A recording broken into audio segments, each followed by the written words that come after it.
Hey, I'm Decathlon Gamer. Welcome back to Zwift Fitness Journey. Today I'm going to be doing a slow group ride with Revo.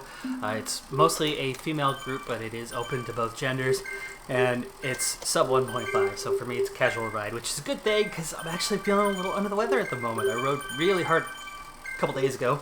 I did get my vaccine less than a week ago, and I've still had some minor, as we get going here, I've still had some minor side effects from that Johnson & Johnson vaccine up to and including today.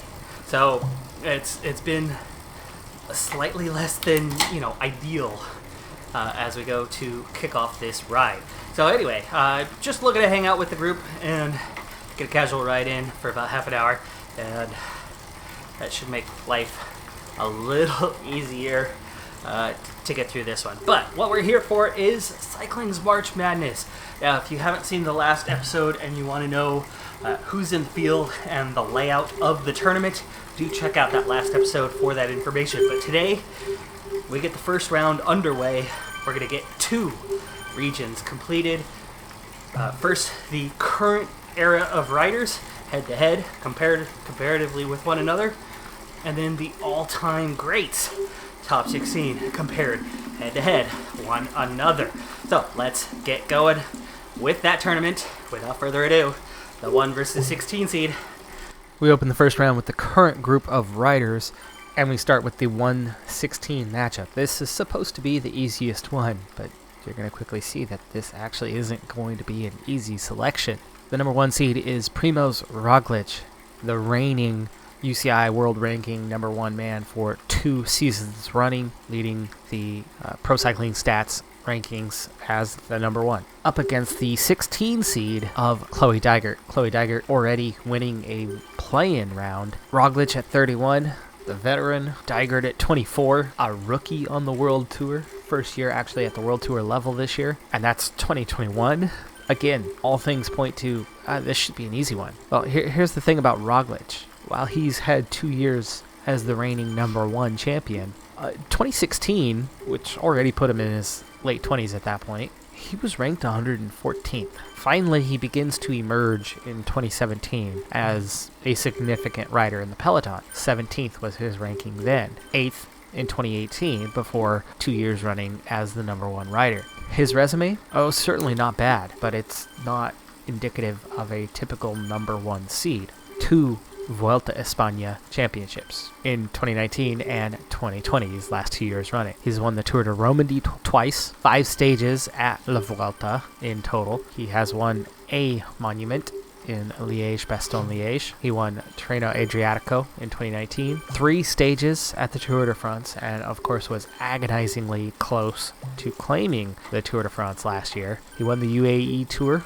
He's won 3 stages at the Giro d'Italia, but no championships other than 2 Vuelta Españas. That's a pretty vulnerable number 1 seed. Is our 16 seed strong enough to overtake that? Well, Chloe Dyger is just 24 years of age and in her first year in the World Tour, but she still has a fairly impressive resume coming up. Now, in terms of rankings, as a Continental Pro in 2019, she still managed 14th. Now, of course, that puts her a step behind. Chloe Dyger has won the World Championships in the individual time trial in 2019 and won it by a minute and a half, but she's had limited experience on the road. Her strong suit is primarily in track cycling, and there's been none better. As a junior in 2015 on the road, she won the road race and time trial at the World Championships, also in the US, winning those championships. But then beginning in 2016 on the track, first in the team pursuit at the World Championships, pulled the US team to second in the team pursuit at the Olympics, still basically as a kid. And then beginning in 2017, just utter domination. First in the individual and team pursuits at the World Championships, at the World Cup, again in 2018, again in 2020, 2019, team pursuit. Just across the board, complete domination. She holds world records in the individual pursuit, and she keeps crushing her own records in this. It's all Chloe Dyger. She is the master on track.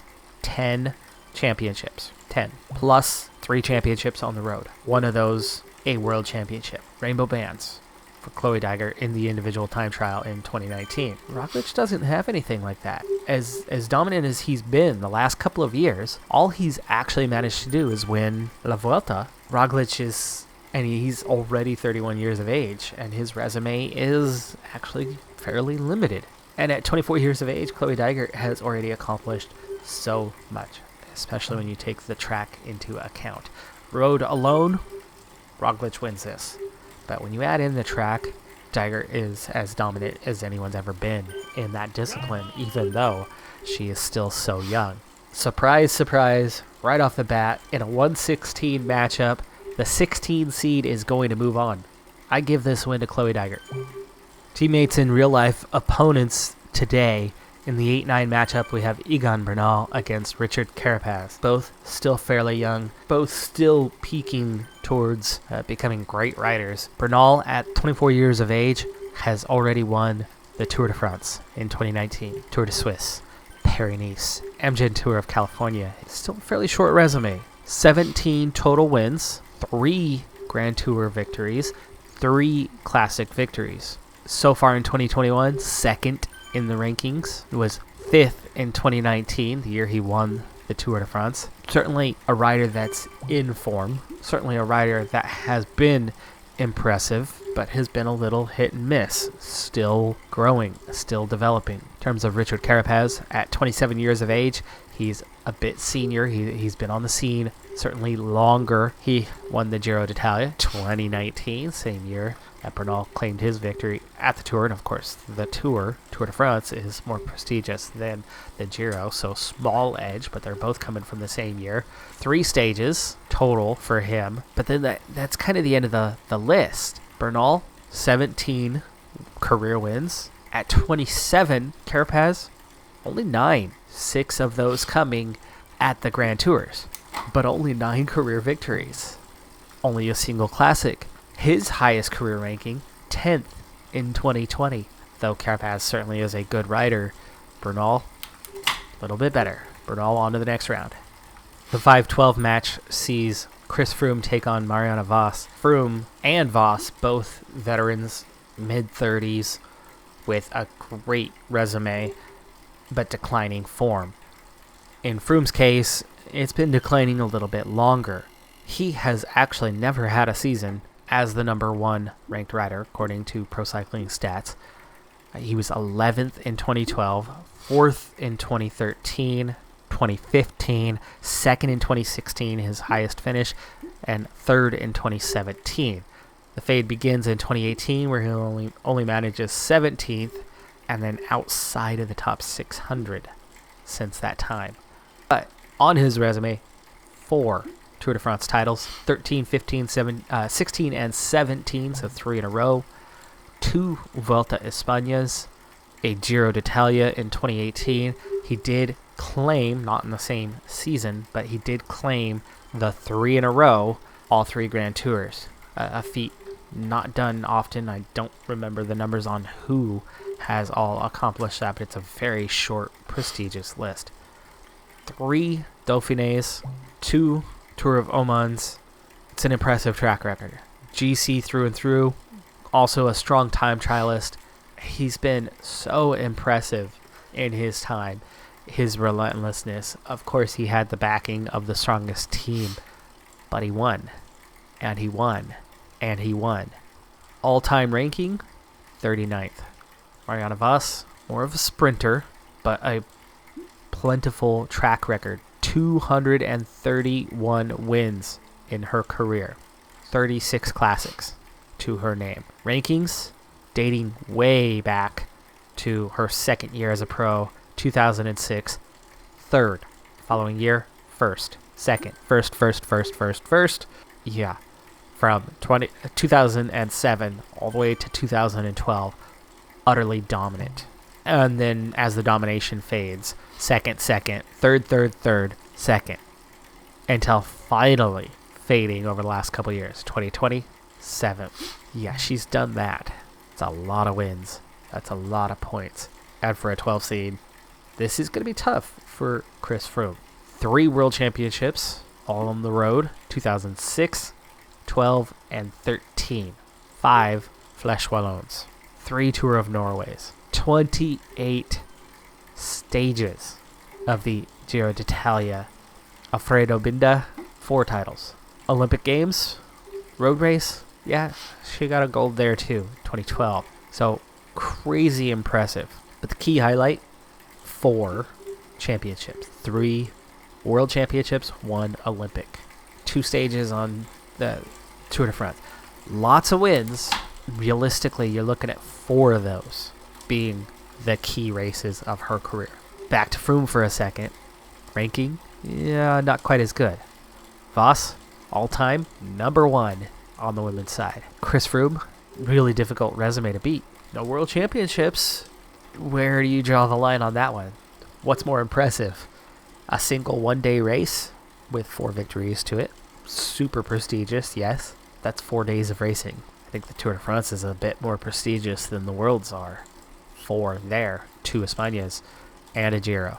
That's 7 Grand Tour victories. That's an impressive track record.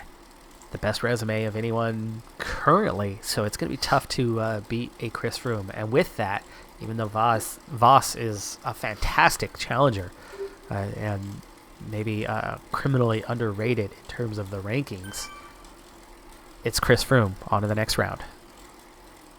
In the 4:13 matchup, we have Juliet Philippe versus Sam Bennett.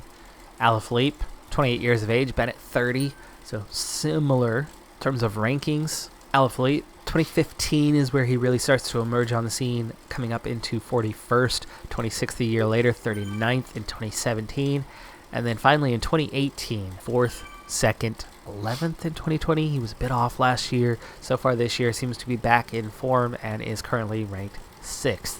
And outside of a close call with Vanderpool at Strade Bianche, he nearly grabbed a big win there. Career, 34 wins, 5 stages of Grand Tours, 13 classics. And Juliet Alaphilippe is a puncher, but not a puncher through and through. He's got a wider array than that. He can certainly sprint. He can certainly ride classics, not just punchy ones, but cobbled as well. So he is fairly well-rounded. And then, of course, he had a very impressive feat at the Tour de France, where he wore the yellow jersey for what felt like 20 days, but obviously didn't amount quite to that. But he certainly wore it for, I'd say, over half of the Tour. 2 Flesh Wallons, 5 stages at the Tour de France in 2018, 19, and 20, so he's been very consistent in recent years. World Championships of the road race, just the recent one in 2020, Milano-San Remo, San Sebastian, Strade Bianche in 2019, nearly again in 2021. An impressive Amgen Tour of California victory in 2016, Tour of Britain in 2018, and 3-time stage winner at the Tirreno Adriatico. Sam Bennett, sprinter, through and through sprinter. 53 career victories, 7 Grand Tour stage victories, 8 classics to his name. Has never ranked higher than 12th in the UCI rankings, and that was a year ago.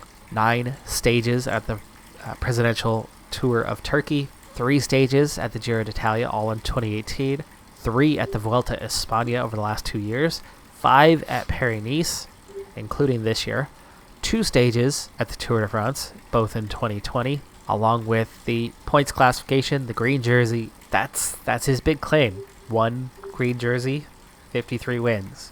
He might be a rider in form, but his resume, nothing compared to Alaphilippe. Alaphilippe, on to the next round.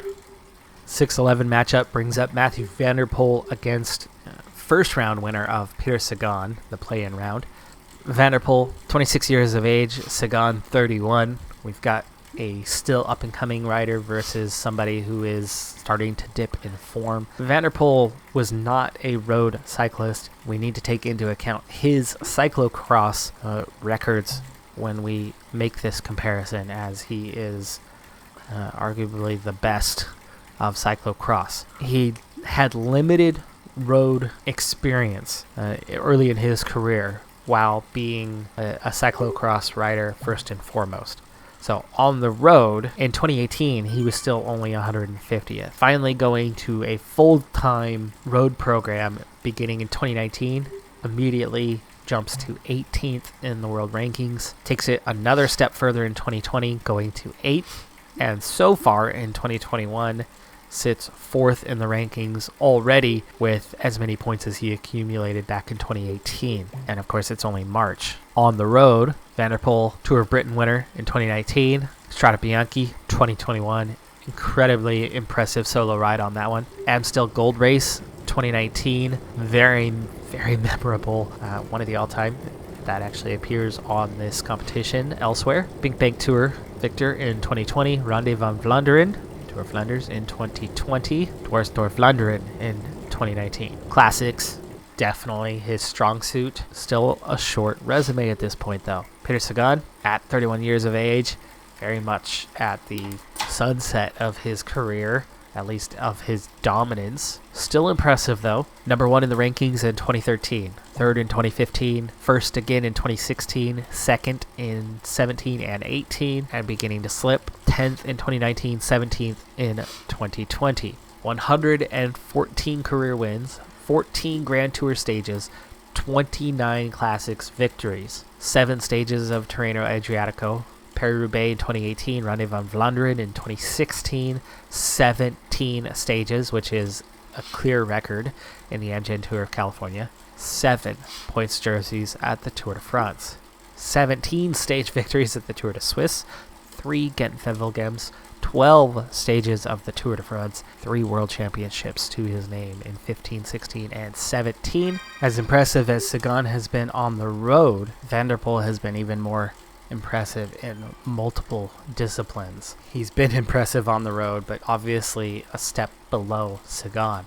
But when we add in cyclocross, 4 World Championships, 3 European Championships, 6 National Championships, and mountain bike, European Championship, National Championship, and then of course the road feats, we're talking about some extreme domination in 3 disciplines. And of course the road stuff is new. So yes, he's 26.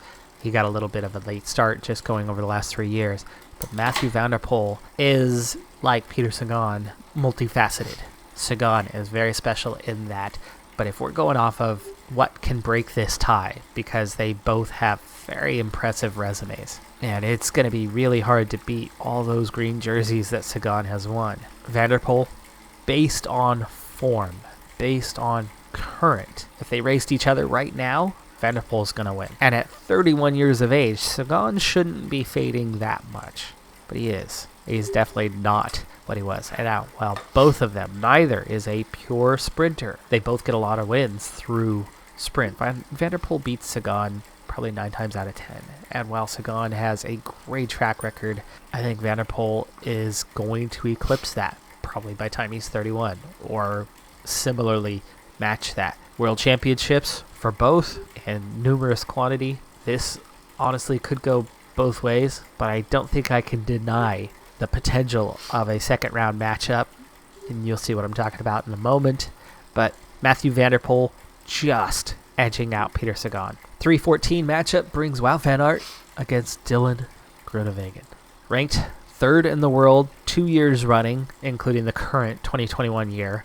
In 2020, up from 51st the year before. Wout van Aert, just 26 years of age. Similar background to Mathieu van der Poel, coming from cyclocross. Those two duking it out head-to-head on cyclocross tracks around the world. Van Aert, Milano Sanremo, 2020 victor. 3 stages of the Tour de France. Strade Bianche in 2020. 3 stages at the Dauphiné. 2nd place at the World Championships in 2022, Juliet and Philippe. 2 stages of Tirreno Adriatico. It's a good resume. It's definitely a good resume. It's not the greatest. 19 career wins, 2 Grand Tours, 7 Classics. But coming off a 3rd in the ranking. Let's see how Dylan Groenewegen looks. And that's just on the road, by the way. Groenewegen, 27 years of age, so only a year separating these two riders. 4 stages of the Tour de France. Kuurne, Brussels Kuurne in 2018. Brussels Cycling Classic 2015. 3 Paris-Nice stages. 5 Tour of Britain stages. 5 Tour of Norway stages. Sprinter. 53 career wins. 249th all-time ranking. His highest finish, 17th in 2019. There's not much on the resume, even without going into the cyclocross. Well, Van Aert already eclipses Groenewegen. Van Aert on to the next round. The 7-10 matchup brings two legends of the sport head-to-head. Alejandro Valverde versus Anna Vanderbreggen. Valverde, 40 years of age. Vanderbreggen, 30. 10 years the senior for Valverde. He's been a pro since way back in 2002. Vanderbreggen just starting in 2009. Shorter career, but we'll see how they compete head-to-head. Valverde, 7th in the all-time rankings. Beginning in 2003, Valverde was 5th in the rankings. With 2005 as the only exception, he was a top 5 in the rankings every year through 2016. That's from 2003, with one exception. One more exception in 2017. We can continue that trend from 2003 all the way to 2019. Mr. Consistency, Alejandro Valverde. 5 years, ranked number 1, 2008, 9, 14, 15, and 18. 130 career victories, 28 Grand Tour stages, 31 classic victories for Valverde. 4 stages in his long illustrious career of the Tour de France. Also in that long illustrious career, only a single World Championship road race, 2018. One-time winner of the Vuelta a España way back in 2009. 5 Flèche Wallonnes. And in the classics, the main one, Liège-Bastogne-Liège. 4-time winner, 2006, 8, 15, and 17. 4 stage victories at the Tour de France, and the last one coming in 2012. So as strong as Valverde is, and as consistent as he's been, a lot of those points come from the guy just races. Day after day after day, his participation numbers, there's not much. It's not that impressive of a resume. How does Anna Vanderbreggen compare? At 30 years of age, the Dutch rider, first hitting the pro ranks in 2011, but realistically getting going in 2020, 17th, 7th the following, 8th the year after that. Her first title in 2015, 5th in 2016, first again in 2017, 2nd, 5th, 2nd, and currently 4th this season thus far. Not always the number 1 ranked rider, but here's her resume. Ronde van Vlaanderen, 2018. Omloop Het Nieuwsblad, 2 times. Liège-Bastogne-Liège, 2 times. MGN Tour of California, 2 times. Olympics, 2016 gold. 3-time overall GC winner at the Giro d'Italia. 2 World Championships on the road in 2018 and 2020. 6 Flèche Wallonne victories.